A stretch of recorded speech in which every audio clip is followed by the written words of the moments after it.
موجودہ حالات میں جو سیاسی حالات چل رہے ہیں اس وقت ملک میں، مجھے ایک واقعہ یاد آیا۔ ایک بادشاہ تھا، اس کے دربار میں ایک شخص آیا، اسے مختلف زبانوں پہ جو ہے وہ عبور تھا، یعنی مختلف زبانوں میں وہ گفتگو کرتا، اور اس کی خوبی یہ تھی کہ جس زبان میں وہ بات کرتا پوری فصاحت و بلاغت کے ساتھ، شائستہ شستہ انداز میں، کوئی پہچان نہیں پاتا تھا کہ اس کی مادری زبان کون سی ہے۔ ہر زبان میں ایسا لگتا جیسے یہی اس کی مادری زبان ہے۔ تو اس نے کہا کہ بادشاہ سلامت، یا تو آپ یہ بتائیں کہ میری مادری زبان کون سی ہے، یا پھر مجھے اگر نہ پہچان سکیں تو مجھے انعام دیجیے گا۔ پہلے کے بادشاہوں کے پاس ٹائم بھی بہت ہوتا تھا، انٹرٹین کی اور کوئی ایسے ذرائع بھی نہیں تھے، تو وہ ایسے ہی لوگوں سے شغل میلہ کر کے دربار میں اپنا ٹائم بھی پورا کرتے۔ بادشاہ نے کہا وزیر سے کہ بھائی پتہ کرو اس کی مادری زبان کون سی ہے۔ وزیر نے کہا بادشاہ سلامت، صرف ایک رات کا اس کو مہمان بنا لیجیے، صبح میں بتا دوں گا۔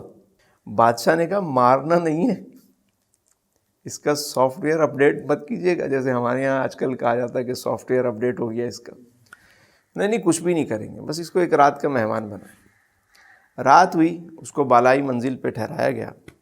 صبح جب دربار سجا، وہ شخص آیا تو اس نے کہا ہاں بھائی بتائیں میری مادری زبان کون سی ہے۔ بادشاہ نے بولا کہ تیری مادری زبان یہ ہے۔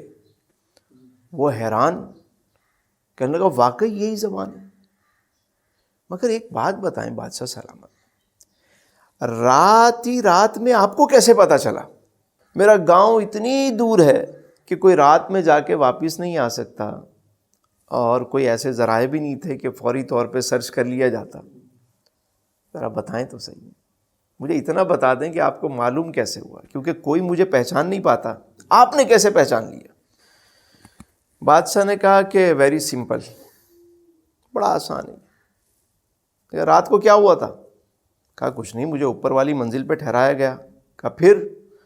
کہا جب میں سونے لگا کہ دروازے پہ دستک ہوئی۔ کہا پھر؟ کہا میں باہر آیا، ادھر ادھر دیکھا، کوئی تھا نہیں۔ کہا پھر؟ کہا پتہ نہیں کسی نے مجھے پیچھے سے دھکا دے دیا۔ کہا پھر کیا ہوا؟ میں سیڑھیوں سے نیچے گرا۔ پھر کیا ہوا؟ میں نے گالیاں بکنا شروع کر دیں، میں نے گالیاں بکنا شروع کر دیں۔ بادشاہ نے کہا وہ جو تو نے گالیاں بکی تھی نا، وہ تو نے اپنی مادری زبان میں بکی تھی، کیونکہ بندہ جب گرتا ہے نا تو وہ اپنی اصلیت ظاہر کر دیتا ہے۔ تو جب تک سیٹ ہوتی ہے، جب تک ذرا پروٹوکول چل رہا ہوتا ہے، تو بندہ بڑا مطلب او ہو۔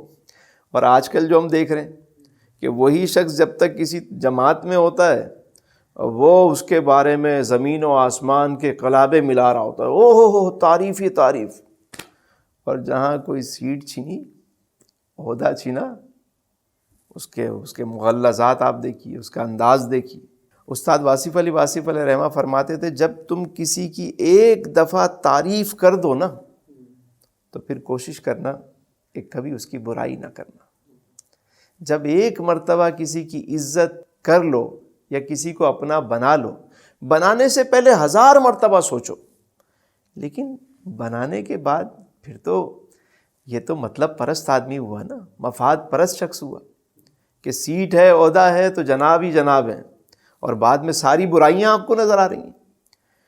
تو میں سمجھتا ہوں کہ 2 چہرے انسان کبھی نہیں بھولتا، ایک مشکل میں ساتھ دینے والا اور ایک مشکل میں ساتھ چھوڑ جانے والا، بلکہ وہ تیسرے کو بھی نہیں بھولتا جو اس مشکل میں ڈالتا ہے اسے۔ تو یہ اصلی اور نسلی کی پہچان کا وقت ہوتا ہے، یہ کھرے اور کھوٹے کی پہچان کا وقت ہوتا ہے، یہ چہروں سے نقاب اترنے کا وقت ہوتا ہے۔ وہ ایک جملہ ہے تو فیس بکانہ گفتگو، لیکن پتہ نہیں کوئی مائنڈ نہ کر جائے کہ ضروری نہیں کہ آپ کا کتا ہی وفادار ہو، کبھی کبھی وفادار بھی کتا نکل آتا ہے۔